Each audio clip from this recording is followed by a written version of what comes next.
There we go. Flak 88 in all its glory. It is quite big.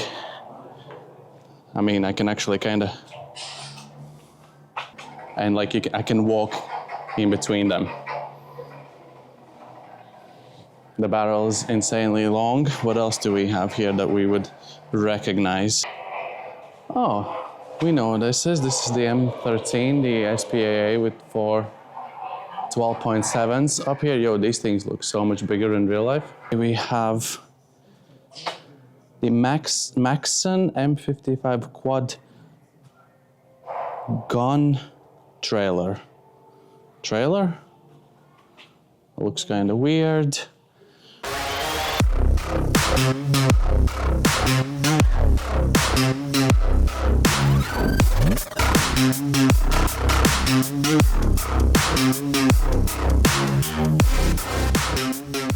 Hey guys, it's MeAdmiralStarks back with another Enlisted video, and same as you all, I am exactly the same. We are sitting and patiently waiting for the major update whenever it's gonna come. It could be tonight, it could be tomorrow morning, it could be next week, no one really knows.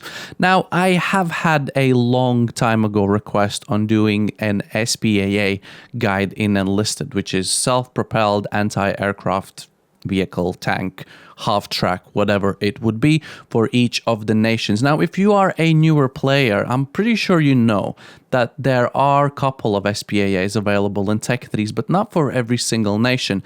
Now, to do a guide on these, it would be nice to have an SPAA for each of the nations, which, to your surprise, I'll have to break it down that there are SPAAs for every single nation. Now, the obvious ones are the M13 MGMC, in the American Tech 3, one of the starter ones.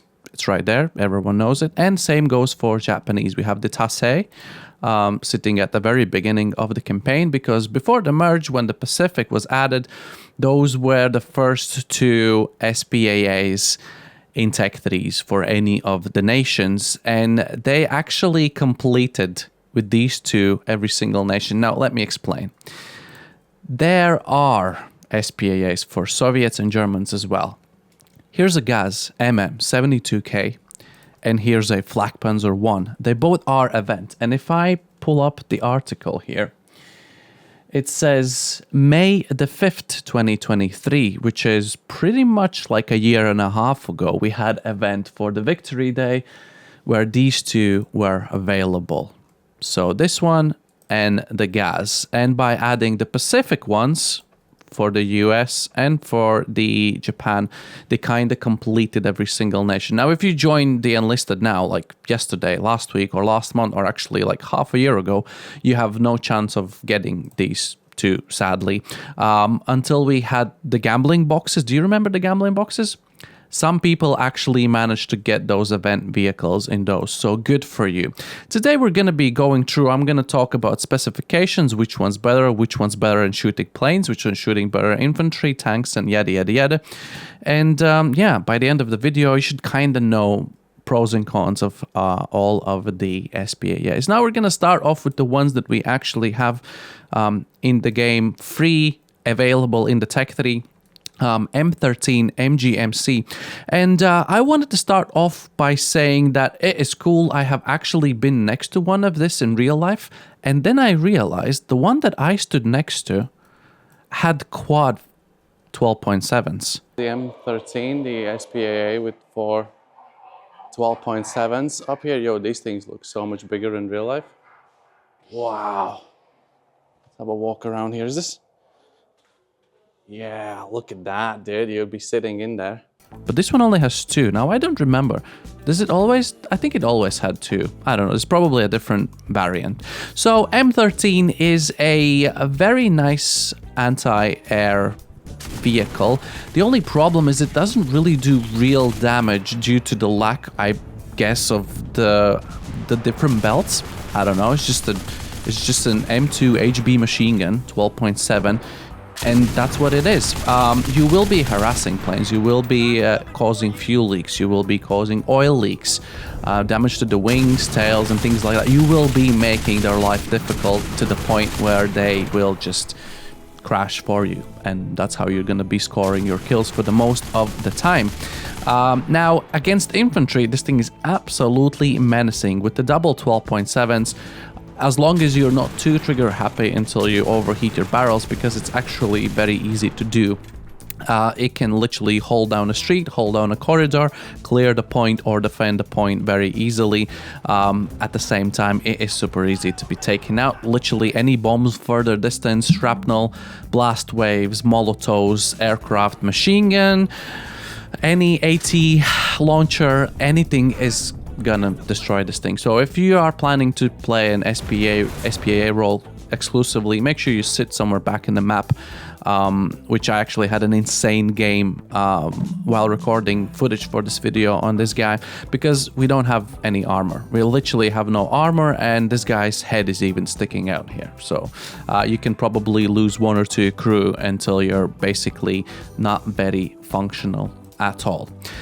In terms of usability, I would like to place this out of the 4 available for us today. I would like to place this in the first place, because it will side on shred some lightly armored vehicles.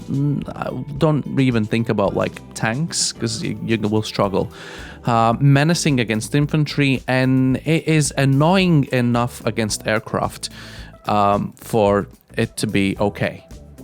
So that is my verdict. Like, overall usability, I would like to put this in the first place out of the 4 we have available in the game. Now we're gonna move on to the other one that is in the Tech 3, which is the Tassay. I'm gonna go straight to the usability. For some reason, I want to put this on par with the Flak Panzer, because overall it is very similar. A 20mm, the Flak Panzer 1 is a 20mm as well. You have your AP designated belt and your kind of more HE designated belt. Same goes for one or the other. And the fire rate is okay to be able to hit planes, and it actually does damage to the planes, which is okay. And as you will see, this guy actually has some shielding all the way around. The crew is sticking out quite high, but at least there is some cover. Now, on the Flak Panzer, you will see there's only front shielding and not much else protecting the crew from the sides or from the back. Now, HE belt, these larger caliber belts against infantry in Enlisted is interesting, because when I imagine a 20mm penetrating through a human's body, that's a one-hit kill, right? You would think so. Not in Enlisted. Not in Enlisted. So these larger caliber pow 20s or the Soviet 25mm aren't that great against infantry. Now, where these things can shine is if you get a tank. Doesn't even matter if it's lightly armored or like a mid-tier tank. You will be able to harass them side on, which is very, very satisfying at times. Setting fires, taking out engines, cooking off ammo and things like just clearing the crew. These things will very much be able. So I would like to place this in a kind of a joint second, third place with the Flak Panzer. So we're going to be swiftly moving on to the Flak Panzer in question, which is the Flak Panzer 1. Again, has a Flak 38 20mm, so overall the recipe is extremely similar to the Tassay. As I said, a lot less protection to the crew, and actually 1 crew less than the Tassay. So as soon as you lose 1, you need to pick. You're either shooting or driving. So Tassay, from that kind of standpoint, crew-wise, you can actually afford to lose 1 and still be relatively usable. Now, armor, totally forget about it. We are on a Panzer 1, Panzer 2 chassis. And this thing, again, very, very similar to the Tassay. Has an AP designated belt and HE designated belt. And it will do exactly the same. It will take down planes, actually take down planes, not like the M13, just get fuel leaks and oil leaks. This is gonna rip off tails and wings and just disintegrate enemy aircraft, where if you do load up some of the AP belts to some sort of extent, you will be able to deal damage to lightly armored vehicles and some mid-tier tanks from a side on. Again, engine shots, fuel tanks, clearing the crew. If you're really lucky, you can probably try and set off ammo as well. So I want to put this very much on par with Tassay. Now, in the last place, I want to put the Gaz MM72K, because if we are purely looking at anti-air capabilities... Oh, there it is. That's a quick boy, 110. Oh no, the cab is gonna be in the way. Don't do it. Okay, on a quick reload, hopefully. Oh, through the window! I can see it through the window! Oh my god, who took his tail off? Was it me? Let's go! That was a biplane chasing him. Okay, that was pretty sick. Again, didn't feel like I hit him at all. But, well, he was missing a tail. And supposedly I did it. This thing is probably better as a tank destroyer rather than an SPAA, or in fact shooting infantry, because I have some clips where faster. What? Yo, he just got hit with freaking 25mm shrapnel something shell, and they don't... What? You need to 2-hit with a 25mm? 25mm HE designated belt needs 2 or 3 hits on an infantry to take out a soldier. I don't know about that. Obviously, I don't think it's very much realistic. This thing has, again, no... Like, even if these guys are sitting in a cab, this 3mm of steel, like, it doesn't mean anything. A blast goes off somewhere near this thing and you're all gone. Like, in most cases, you're actually going to lose the crew, but the vehicle is going to be fine. So if you're very fast, you can respawn, run back to the vehicle and keep using it, funny enough. We do have the most crew, because I guess we have the most room to sit on. So sideways, as you can see, these sides are lowered. So sideways, the gun depression is actually pretty cool. Frontways, it's just... like, yeah, it's not great. Even if the plane is far away and it's flying low, the cab is gonna get in the way.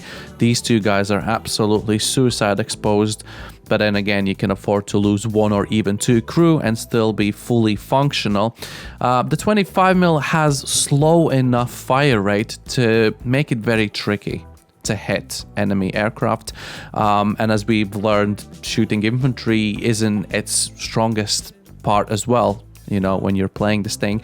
However, this 25mm with the AP designated belt, if we're gonna look at some low tier German tanks, let's look at like a, I don't know, actually let's go up to like, I don't know, tier 2, and we look at it, these guys actually gonna be easy to pen. Like these little triangles, obviously side on, we're not even talking side on, it's easy peasy.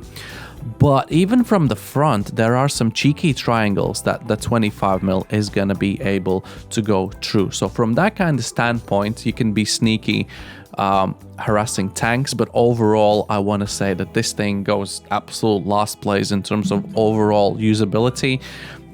It's just not effective enough. It's cool to have it, but it definitely is not effective whatsoever. Now, one of the verdicts from this video is that I'd like to, together with these event ones, I'd like to have a Tech 3 variant for the Soviets somewhere here. T60 kind of autocannon E, but it's not meant to be an SPAA. It definitely is not meant to be an SPAA. Same goes as a Panzer IIc. Again, autocannon, not meant to be an SPAA. So I think Soviets and Germans should get a Tech 3 variant of an SPAA. So it's all nice and fair and square, because the people who managed to get these event ones and have the Tech 3 ones from the other two nations, like we have them all, you know, if we want to use them, we can. Sadly, a lot of people do not have, you know, chance of doing so. So yeah. Overall, M13 the most usable, Tassay followed closely with Flak Panzer, kind of similar, and the milk truck being the worst of them all. So yeah, if you did not know we have all of them, now you do. Yeah, thank you so much guys for watching, and let's just sit and wait for the major update. The Burma is going to be great. Have a nice day. Bye bye.